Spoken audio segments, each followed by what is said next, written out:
So this is the cantilever beam tutorial for the finite element class. So we want to start by opening up Abaqus. The easiest way to do this is just to select the Windows search bar and type Abaqus, and double click Abaqus CAE. We can just wait for this to load up.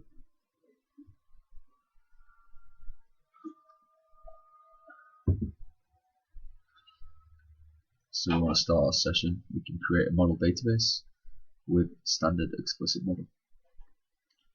So we can see on the left we have our model tree with our model parts, materials, etc. So we want to start by creating a part. So we can go into the part module and select create part. We're going to call our part beam. Leave these options the same, and we want a type extrusion. Just set our approximate size to 1. So we now have our XY plane, and we'll start by building a rectangle. We then will add dimension to this rectangle, so we select the add dimensions option and select each line individually. The second one, we just want to set each length to 0.2. Once we've done that, we can select done to begin the extrusion. We want to extrude it by 2. So we've created our part. Pardon me. Our next step is to create some material properties. So we want to create a material. We're going to call this my material. We're going to give it properties, so I'll give it a density. Again, you should use your material properties for this part. We're going to give it a Young's modulus and a Poisson's ratio. Okay. Once we've created a material property, we want to assemble our part. So to do this, we want to create an instance. We left click on create instance. We can create an instance from part. We only have one part, so we just select beam. We can mesh on the part, so we'll leave it as dependent and click OK. Before we move on to step, we want to create a section. And this, we're just going to call this my section. Solid, homogeneous, continue. Each section has materials, so we can provide it the properties from my material. Click OK.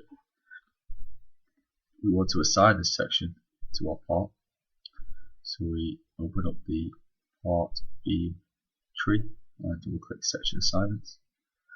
Select the regions to be assigned a section. We just want to select our part, click done. Again, we just want to leave it, we only have one section available, so we'll just leave it as my section and click OK.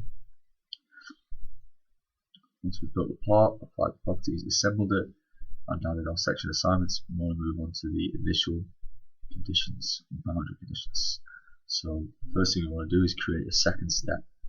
We have an initial step already, we want to create a loading step. Leave it static and general, continue. We'll leave these options as default. Once we create this step, there is an interaction module, but we are not using any interactions in this tutorial, so we'll move on to the load. For the load boundary condition step, we're going to start off by fixing one end, so we can create a boundary condition. We'll call this fixed end. We want to apply this on the initial step. These boundary conditions are kept for all these steps preceding initial. We want a displacement and rotation. Continue. Select the regions for the boundary condition. We can select this end and click done. We want to fix the X, Y, and Z displacement, including as well as the X, Y, and Z rotations. Click OK. So now we have our fixed end, and we want to apply a load on the other end.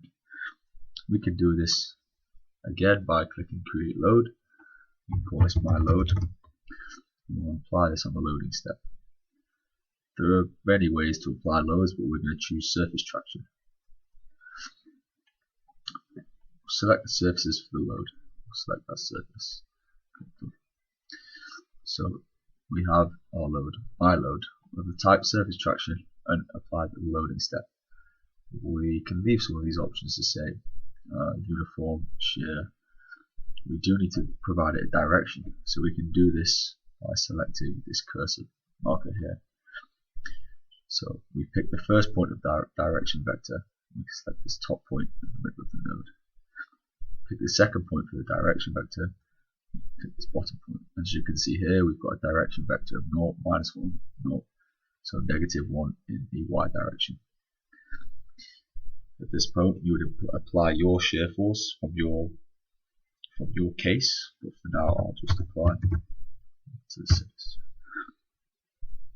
Okay, so you can see we have our fixed end at one and our load at the other. Next, we want to mesh our part. To mesh our part, you can seed the edges. So there are two options. You can apply global seed or seed individual edges. So we're going to apply our global seed. If you see this error, that's because of the option we selected earlier where we mesh on the part. So we just need to select our part, double click on the beam, and we can then go about seeding it. I'm going to click a global seed for the moment. So I'm going to select 0.1 and apply. You can see our seeds have been set on the beam. We can click OK. You then have a couple of options for the mesh. You can assign mesh controls here. For those of you that are using tetrahedra, you need to select the option tet.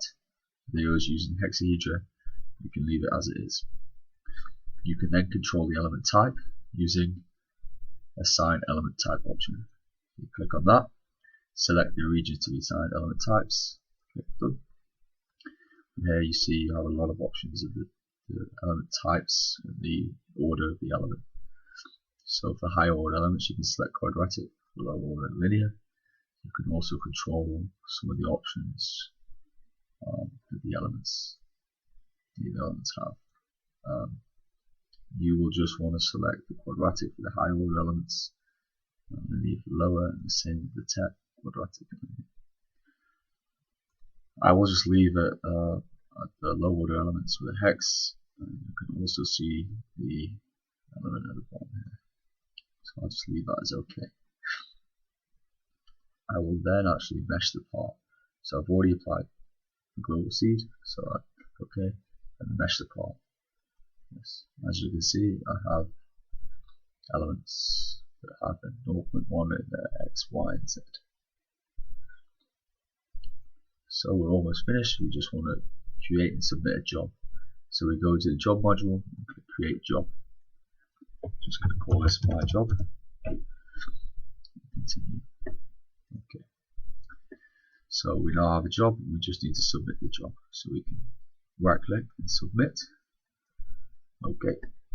So the job has been submitted. We can follow where the job is at in the console below.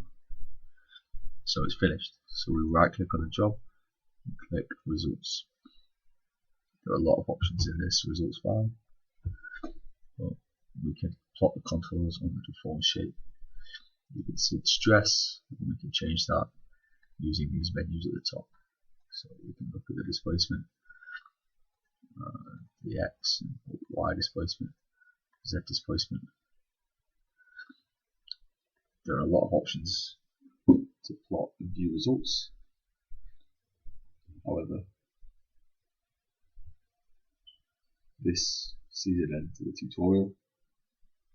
For more information about plotting and extracting results, you can visit the Abaqus website and find more.